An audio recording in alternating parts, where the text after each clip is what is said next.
अस्सलामु अलैकुम वरहमतुल्लाहि वबरकातुहू। बिस्मिल्लाहिर्रहमानिर्रहीम वस्सलातु वस्सलामु अला रसूलिहिल करीम ख़ातमिल मासूमीन व अला आलिहि व सहबिहि अजमाईन, अम्मा बाद। मुअज़्ज़ज़ सामिईन, मुख्तसर दर्स हदीस की नशिस्त के साथ खलीक़ुर रहमान आपसे मुखातिब है। अहवाल क़यामत पर अहादीस का सिलसिला जारी है। आज की हदीस का ताल्लुक़ क़यामत के दिन बंदों के मामले में खुदाई इंसाफ से है और खुदा के लामहदूद इल्म से है। ये हदीस जामिया तिर्मिज़ी में है। जामिया तिर्मिज़ी की यह हदीस है 3165।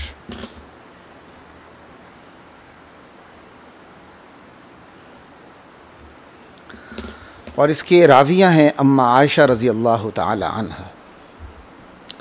अन आयशा रज़ी अल्लाह तआला अन्हा क़ालत, अम्मी आयशा रज़ी अल्लाह तआला अन्हा से रिवायत है, फरमाती हैं, जा रजुलन, एक सहाबी आए, एक शख्स आए, फ़क़अद बैन यदै रसूलिल्लाहि सल्लल्लाहु अलैहि वसल्लम,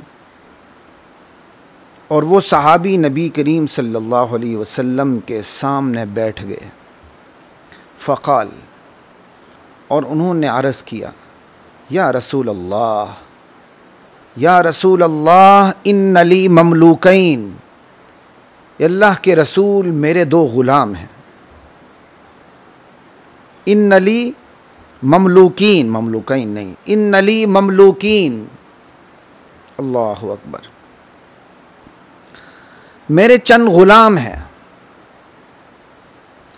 यकज़िबूननी, जो मुझसे झूठ बोलते हैं। अल्लाहु अकबर। झूठ इतनी बदतरीन आदत है ना, दोस्ती में दरार डाल देती है, ताल्लुकात को बर्बाद कर देती है, एतिमाद को तबाह व बर्बाद कर देती है। मैं बहुत कमज़ोर इंसान हूँ, लेकिन दोस्तों के मामले में भी शुरू से मेरी एक आदत रही, जो दोस्त झूठ बोले बस वो मैं क्या कहूँ, मेरे दिल से ही उतर जाता। फिर मेरा उससे ताल्लुक़ वो नहीं रहता जो था। अल्लाह के नबी की एक हदीस है ना, मोमिन बख़ील हो सकता है, कंजूस हो सकता है, बंदे मोमिन होते हुए बुज़दिल हो सकता है, बंदे मोमिन झूठा नहीं हो सकता।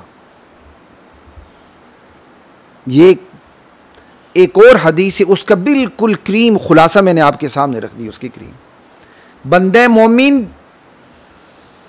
कंजूस हो सकता है, बुज़दिल हो सकता है, नहीं हो सकता तो झूठा नहीं हो सकता।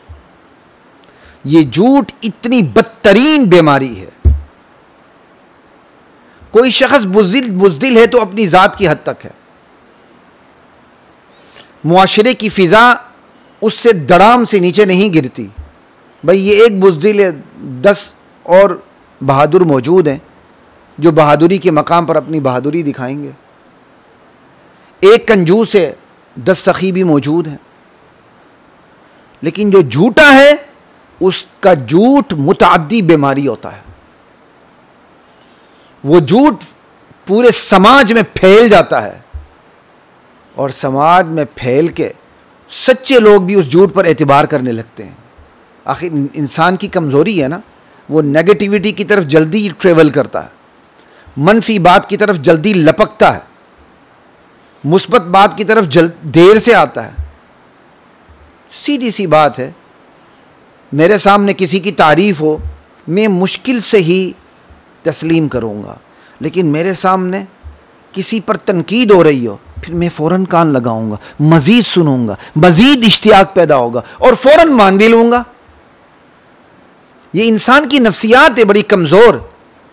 सच्चे इंसान भी झूठ को तस्लीम कर लेते हैं बसा औक़ात, अगरचे बाद में वो रुजू कर लें।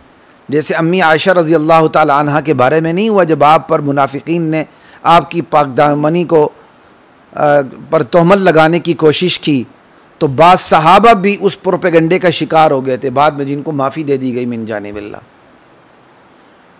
ये झूठ इतनी ख़तरनाक चीज़ है, मुआशरे के अंदर से एतिमाद को ख़त्म करके रख देता है।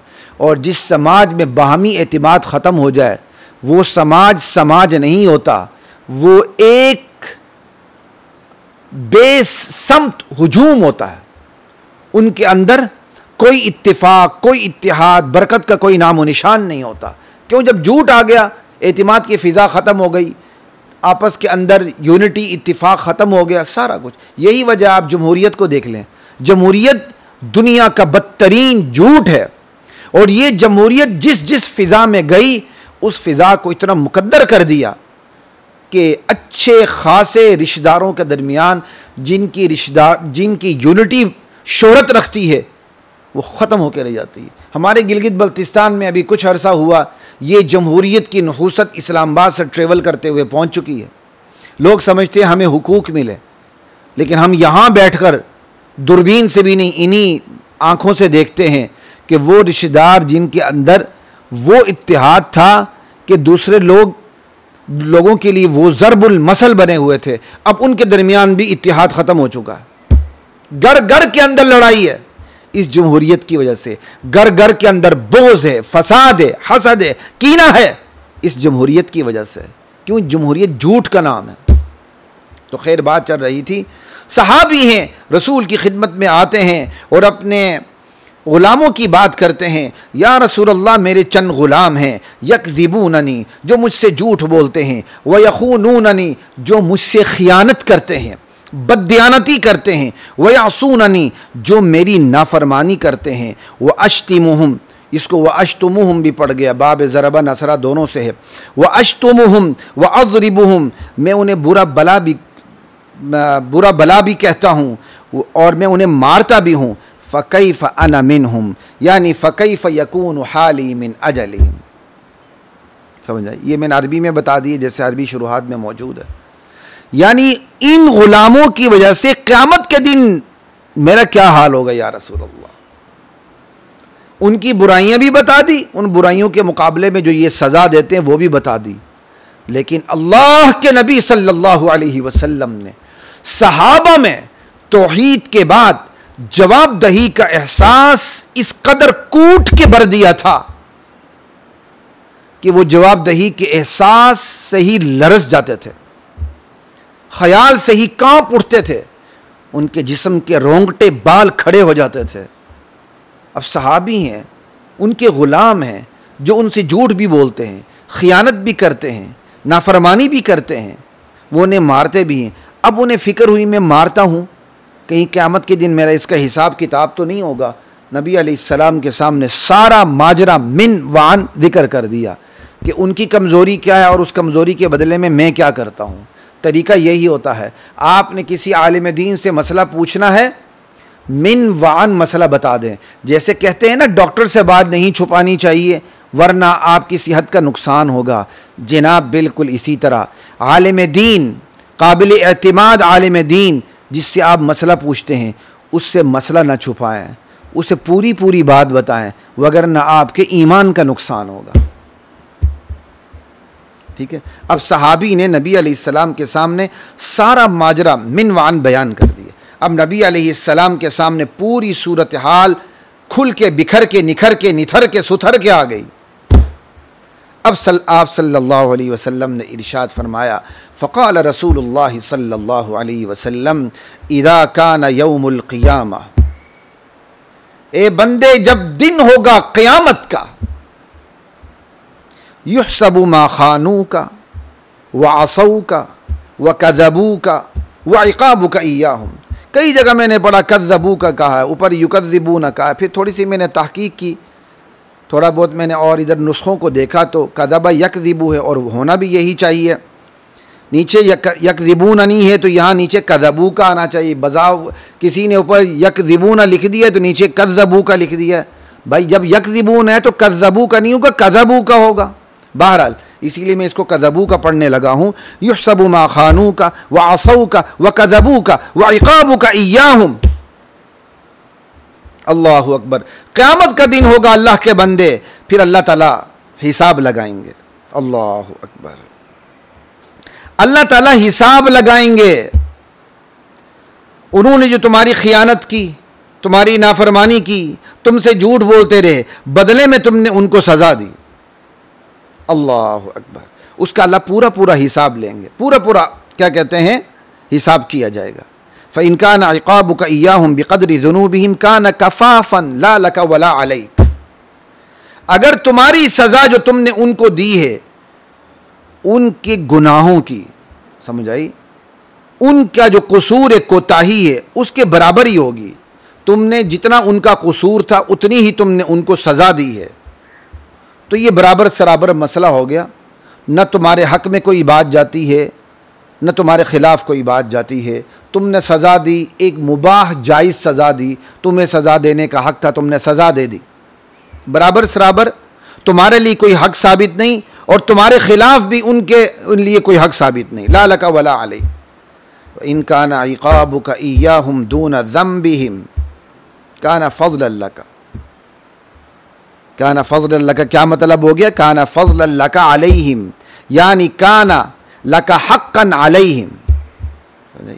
अगर तुम्हारी सज़ा जो तुमने उनको दी है उनके कसूर से, कोताही से कम है, कसूर और कोताही ज़्यादा है, सज़ा तुम्हारी तुम जो दी है वो कम है, तो फिर उन पर तुम्हारा हक़ साबित होता है। अब तुम्हारी मर्ज़ी कि वो हक़ तुम अल्लाह के क़यामत के दिन अल्लाह से, उनसे, अल्लाह के ज़रिए उनसे वसूल कर लो, या क़यामत के दिन तुम उनको माफ़ कर दो। ये तुम्हारी मर्ज़ी होगी, तुम्हारा हक़ उन पर साबित हो जाएगी। और लेकिन आगे भी सुन लो, व इन कान इक़ाबुका इय्याहुम फ़ौक़ ज़ुनूबिहिम। कोताही अगर तुमने जो उनको सज़ा दी है वो उनकी कोताही से ज़्यादा निकली, कोताही इतनी नहीं थी, झूठ उन्होंने उतना नहीं बोला था, ख़यानत उन्होंने इतनी नहीं की थी, नाफरमानी उन्होंने उतनी नहीं की थी जितनी तुमने उनको सज़ा दी है, तुम्हारी सज़ा उनकी कोताही से बढ़कर है। उख्तुस्स लहुम मिनकल फ़द्ल, फिर उनके लिए तुमसे पूरा पूरा बदला लिया जाएगा। तैयार हो जाओ फिर इस बदले के लिए। अल्लाह अकबर।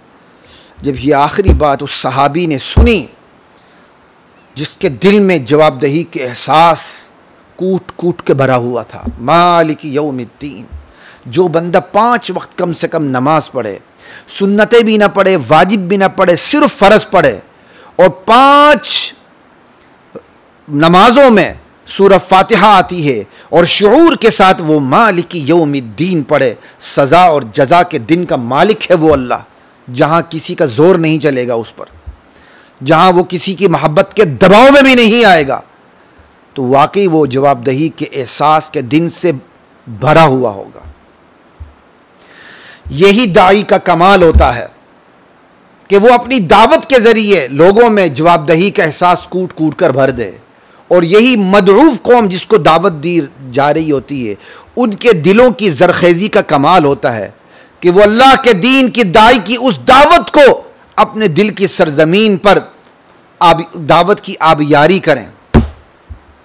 सहाबी थे, असर कबूल करने वाले और असर का सबब बनने वाले नबी थे, तो क्यों न जवाबदही का एहसास पैदा हो। जब उन्होंने ये बात सुनी कि भाई ये भी हो सकता है कि सज़ा ज़्यादा हो, कोताही कम हो, तो फिर ग़ुलामों को बदला तो देना पड़ेगा क़यामत के दिन। जब उन्होंने ये सुना, फ़तनहर रजुल, वो अल्लाह के नबी की मजलिस से साइड पे हो गए, अदब से। अल्लाह के नबी के सामने ज़ोर से नहीं बोलना ना, ये भी आदाब में से, ठीक है। फ़तनहर रजुल, वो साइड पे हो गए। वजअल यहतिफ़ु व यबकी, चिल्ला चिल्ला के रोने लग गए। अल्लाहु अकबर। फ़क़ाल लहू रसूलुल्लाह सल्लल्लाहु अलैहि वसल्लम, फिर रसूलुल्लाह सल्लल्लाहु अलैहि वसल्लम ने इरशाद फरमाया उन्हें, अमा तक़रा क़ौलल्लाहि तआला, ए अल्लाह के बंदे, क्या तुमने अल्लाह का ये इरशाद कुरान करीम में नहीं पढ़ा? ये सूरह अंबिया की आयत है, गालिबन आयत नंबर 47 है। वनज़उल मवाज़ीनल क़िस्ता लियौमिल क़ियामति फ़ला तुज़लमु नफ़्सुन शैआ, जी 47 नंबर आयत है सूरतुल अंबिया की। क़यामत का दिन होगा, हम इंसाफ के तराजू रखेंगे। फ़ला तुज़लिमु नफ़्सुन शैआ, फिर फ़ला तुज़लमु नफ़्सुन शैआ, फिर किसी जान पे ज़र्रा बराबर भी कोई जुल्म नहीं होगा। व इन कान मिस्क़ाल हब्बतिन मिन खरदलिन, अगर कोई अमल कोई जुल्म, कोई कोताही, कोई नीकी, कोई बदी राय के दाने के बराबर भी होगी, अतईना बिहा, हम उठा के उसे मीज़ान के ऊपर ले आएंगे, हम उसे तराजू के ऊपर ले आएंगे। वकफ़ा बिना हासिबीन, हिसाब लेने के लिए हम काफ़ी हैं। अल्लाह के नबी ने तायीद के तौर पर यह हदीस, ये कुरान करीम की आयत पढ़ी। फ़क़ाल अर्रजुल, बंदे को भी सब्र आ गया और फिर उसने कहा, मा अजिदुली वलिहाउला शैअन खैरम मिन मुफारक़तिहिम, या रसूल अल्लाह, मैं अपने लिए और अपने इन ग़ुलामों के लिए इससे बेहतर कोई ऑप्शन नहीं देखता कि मैं उनको अपने से जुदा कर दूं। उनके लिए, उनके हक़ में भी यही बेहतर है, मेरे हक़ में भी यही बेहतर है। मुझे इसके अलावा कोई सूरत नज़र नहीं आती कि मैं उन्हें अपने से जुदा कर दूं। ये मेरे हक़ में भी बेहतर है कि क़यामत के दिन अल्लाह मुझसे हिसाब ना ले, और ये उनके हक़ में भी बेहतर है कि क़यामत के दिन अल्लाह उनसे भी हिसाब ना ले। ये है ईमान, ये है इस्लाम, ये है हमदर्दी। सहाबी हैं, अपने ग़ुलामों का ज़र खरीद, ग़ुलामों का जुल्म लेकर अल्लाह के नबी के सामने हाजिर हुए हैं। समझ आई? और सहाबी की सहाबियत का के बारे में यही हुस्न ज़न है, उन्होंने कोताही से ज़्यादा सज़ा नहीं दी होगी, लेकिन फिर भी जवाबदही का एहसास इतना गालिब है कि अबू बकर कहते हैं काश में एक तिनका होता। तो इन पर भी जवाबदही के एहसास का ऐसा गलबा हुआ, इन्होंने कहा इन्हें आज़ाद करने में मेरी आफ़ियत है, अगर मेरी सज़ा उनके जुर्मों से बड़ी निकल आई फिर मैं क्या करूँगा। यह है सहाबी और हमारे ईमान में फ़र्क। हमें डूबते को तिनके का सहारा, हमें ज़रा तिनके का सहारा चाहिए, हम कहते हैं जन्नती हैं हम। और सहाबा गालिब गुमान भी है जन्नत में जाने का, गालिब गुमान क्या यकीन भी है, नबी अलैहिस्सलाम की बशारत भी है, अशरे मुबश्शरा में भी है, खलीफे अव्वल भी हैं, सिद्दीक़ अकबर भी हैं, अंबिया के बाद सबसे बड़ा दर्जा भी है। लेकिन खौफ खुदा का वो गलबा आ जाता है, कहते काश में एक तिनका होता। फिर इमामुल अंबिया बख्शे बख्शाए जहन्नम के तस्करे पर रो पड़ते थे। बाद सूरतों का नाम लिया, गालिबन सूरह काफ भी है कि मुझे इन सूरतों ने मुझे बूढ़ा कर दिया है। अल्लाह के नबी फरमाते हैं, अल्लाह अकबर। अब ये सहाबियत की शान तो ये है कि इन्होंने सज़ा देने में ज़्यादती नहीं की होगी, लेकिन ये भी सहाबियत की शान है कि जवाबदही का एहसास का गलबा हो।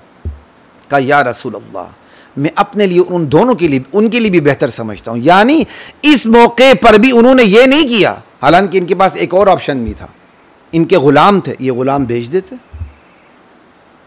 ठीक है ना, ये ग़ुलाम बेच के कोई और अमानतदार, दयानतदार, ताबेदार ग़ुलाम खरीद लेते, ये भी ऑप्शन था, ठीक है।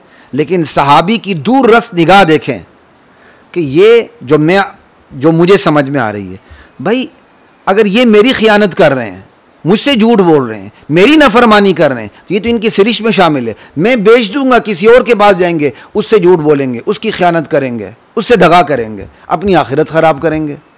तो क्यों ना इनकी आखिरत को बचाने का तरीका इख्तियार कर लिया जाए कि इनको आज़ाद कर दिया जाए, ये किसी के ग़ुलाम ही ना हो, ताकि ये झूठ भी ना बोलें, ताकि खियानत भी ना करें, अल्लाह अकबर, ताकि नाफरमानी भी ना करें, क्योंकि ग़ुलाम किसी के नहीं रहे तो फिर किसी के क्या नाफरमानी। यानी इस मौके पर भी सहाबी ने सिर्फ अपना नहीं सोचा, इस मौके पर भी जुल्म करने वाले ग़ुलामों का भी भला सोचा कि लेंगे या रसूल अल्लाह, मैं अपने लिए भी, अपने इन ग़ुलामों के हक़ में भी यही बेहतर समझता हूं कि मैं अब खुद उनको अपने से जुदा कर दूं। और जुदा करने का तरीका यह भी हो सकता था कि बेच दें, नहीं, कहा उशहिदु का, मैं आपको गवाह बना के कहता हूं, अन्नहुम कुल्लुहुम अहरार, मैंने इन सब को आज़ाद कर दिया। यह है सहाबा, और ऐसे अजीम तरीन सहाबा पर जो भौंकता है वो जहन्नम को अपने ऊपर वाजिब कर लेता है। ये वो सहाबा थे जिन्हें अल्लाह ने नबी की सोहबत के लिए चुन लिया था। इख्तारहुमुल्लाहु लिसुहबति नबी व लिइकामति दीन। अब्दुल्लाह बिन मसूद फरमाते हैं, ये है वो सहाबा जिन्हें अल्लाह के नबी के लिए अल्लाह ने चुन लिया था, और दीन को कायम करने के लिए, इकामत दीन के लिए इनको चुन लिया था। ये हैं सहाबा। ख़वातीन व हज़रात, अल्लाह ताला मुझे भी आपको भी सहाबी जैसा ईमान नसीब फरमाए। इस सहाबी के दिल में जो जवाबदही का एहसास है, अल्लाह ताला वो जवाबदही का एहसास मेरे और आपके अंदर भी जिंदा फरमाए। फिर उस एहसास के जो तकाज़े हैं, उन तकाज़ों पर अल्लाह मुझे भी अमल करने की तौफीक अता फरमाए और आपको भी अमल करने की तौफीक अता फरमाए। और आखिरी बात नुक्ते की बताने लगा हूँ, जो मारिफुल कुरान में मौलाना मंजूर नौमानी रहमहुल्लाह ने ज़िक्र की है। मैं पढ़ देता हूँ लफ्ज़, फिर आगे थोड़ी सी बात करता हूँ। ईमान की यही शान है, सच्चे ईमान वालों का तर्ज अमल यही होना चाहिए कि जिस चीज़ में आखिरत का ख़तरा नज़र आए उससे बचा जाए, अगरचे दुनियावी नुक्ते नज़र से उसमें अपना कितना ही नुकसान क्यों ना हो।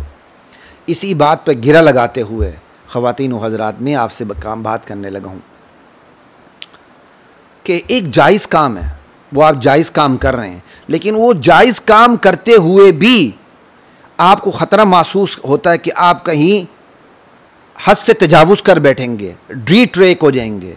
तो एक जायज़ काम है ना, फ़र्ज़ तो नहीं है, छोड़ दें।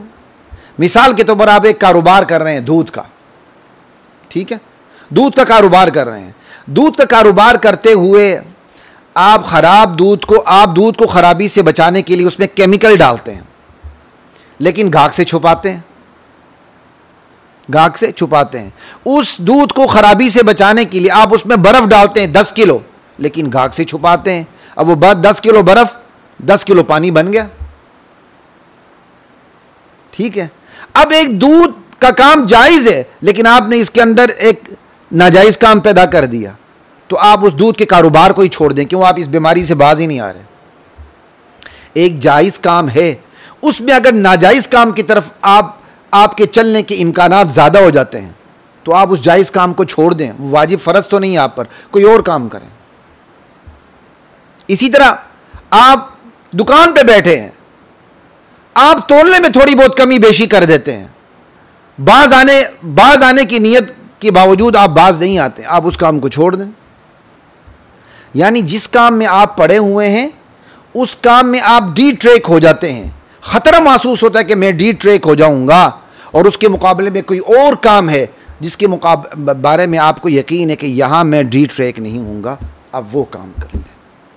अल्लाह के नबी की इस हदीस से और सहाबा के इस तर्ज़ अमल से हमें ये बात बखूबी समझ जाती है। सहाबी ने समझा ये तो मेरे ग़ुलाम, लेकिन मैं इनके अपने पास रखूँगा, ये मेरी नाफरमानी करेंगे, मैं इनको सज़ा दूँगा, मुमकिन है सज़ा बढ़ जाए, क़यामत के दिन मेरा मुआख़ज़ा हो जाए, तो चलें जी, मैं इनको अपनी ग़ुलामी से निकालता हूँ। लेकिन सहाबी थे ना, ग़ुलामी से निकालते हुए किसी और की ग़ुलामी में नहीं दे दिया, बल्कि आज़ाद कर दिया। गुस्से में भी जो जुल्म कर रहे थे, जो झूठ बोल रहे थे, जो ख़यानत कर रहे थे, उनका भला सोचा। ये है वो तर्ज़ अमल जो आज मुस्लिम समाज से रुखसत हो चुका है। हाथ में 100 दानों की तस्बीह होती है, दुकान पे गल्ले पे बैठे होते हैं, 2 नंबर माल बेचते हैं, और उन्हें खुशफहमी क्या है? हमने मुफ्ती साहब से मसला पूछा है कि जो माल में बेचते वक्त जो माल में ऐब हो वो अगर बता दिया जाए तो जायज़ है बेचना। ये देखो जी, ये मैं बेच रहा हूँ स्पेयर पार्ट्स, ये मोबाइल के स्पेयर पार्ट्स हैं, मैंने गाहक को बता दिया है, ये लिखा हुआ है जर्मन, लेकिन ये लाहौर की चाइना स्कीम में बना हुआ है, मैंने गाहक को बता दिया है। तुम्हारे ऊपर, तुम्हारी अकल के ऊपर, तुम्हारी हमाकत के ऊपर, तुम्हें इतनी शर्म नहीं आती कि तुमने छोटे से माले से उठकर डिफेंस में बड़ी बड़ी कोठियां बना ली, और मुफ्ती साहब से ये मसला पूछ के तुमने अपनी दिहाड़ियां लगा ली। अरे मुफ्ती साहब से ज़रा वजाहत से पूछते। तुम्हारे पास आता है सरगोदा का व्यापारी, तुम्हारे पास आता है गुजरांवाला का व्यापारी, तुम्हारे पास सरगोदे और गुजरात के व्यापारी आते हैं, बादामी बाग आते हैं, तुमसे स्पेयर पार्ट्स थोक में ले जाते हैं। वो थोक का माल सरगोदा में, मियांवाली में, पिंडी में कहीं जाके वो परचून बेचते हैं, वो थोक का माल तुमसे लेते हैं, और तुम्हारे पास वो थोक का माल 2 नंबर है, तुमने जर्मनी की मोहर लगवाई हुई है या लगी हुई तुमने ली है, वो 2 नंबर मोहर है और तुम कहते हो मैंने बता दी है कि ये 2 नंबर माल है, अपने आप को बचाते हो। खुदा की कसम नहीं बच सकते। क्यों? तुम्हें पता है ये थोक का व्यापारी है, ये जब सरगोदा में अपनी दुकान पे जाएगा तो ये 2 नंबर कह के नहीं बेचेगा बल्कि 1 नंबर बता के बेचेगा। क्यों? 1 नंबर माल, 2 नंबर माल 1 नंबर की सूरत में तुमने उसको मुहैया की है, यह सहूलतकारी तुमने दी है। आज के दौर में सहूलतकार के लफ्ज को समझना कितना आसान हो गया है। बंदा 2 नंबर माल का सहूलतकार बनता है और फिर समझता है कि मैंने बता दिया है ग्राहक को कि भाई इसके अंदर ये, अब मैं क्या कहते हैं बरी उज़्ज़िमा हो गया। ये तुम्हारी खबासत है, ये तुम्हारी हमाकत है, तुम बरी उज़्ज़िमा नहीं हो सकते हो। तुम प्लानिंग के तहत ऐबनाक माल बनाते हो या खरीदते हो, आगे फिर तुम बेचते हो, जिसको बेचते हो वही ऐबनाक माल 1 नंबर करके बेचता है। भाई वो ये होता है कि आपके पास कोई गाड़ी आ गई, उसके अंदर कोई खराबी आ गई अचानक, बगैर प्लानिंग के आप गाड़ी बेचते हैं तो बता देते हैं यार इस गाड़ी के अंदर ये ख़राबी है। आप ज़मीन बेचते हैं तो ये बता देते हैं कि इस ज़मीन के अंदर ये ख़राबी ये होती है। ये नहीं कि प्लानिंग के तहत तुम 2 नंबर माल लो या 2 नंबर माल तैयार करवाओ फिर आगे कहो कि इसके अंदर ये ऐब है। शर्म आनी चाहिए। इस तरह तुम किसी कागज़ी मुफ्ती से या किसी सही मुफ्ती से भी अपने मतलब का फतवा लेके उसका अपना मतलब बयान करके जहन्नम की आग से तुम छूट नहीं सकते। अल्लाह की ज़ात मुझे और आपको जवाबदही के एहसास अपने दिलों में पैदा करने की तौफीक अता फरमाए और जवाबदही के दिन मुझे भी, आपको भी, हम सबको और हमारे बड़ों को छोटों को कामयाब व कामरान फरमाए। वसल्लल्लाहु वसल्लम अला हबीबी खैरि खल्क़िही मुहम्मदिन व आलिही व सहबिही अजमाइन वल्हम्दुलिल्लाहि रब्बिल आलमीन। अस्सलामु अलैकुम व रहमतुल्लाहि व बरकातुहू।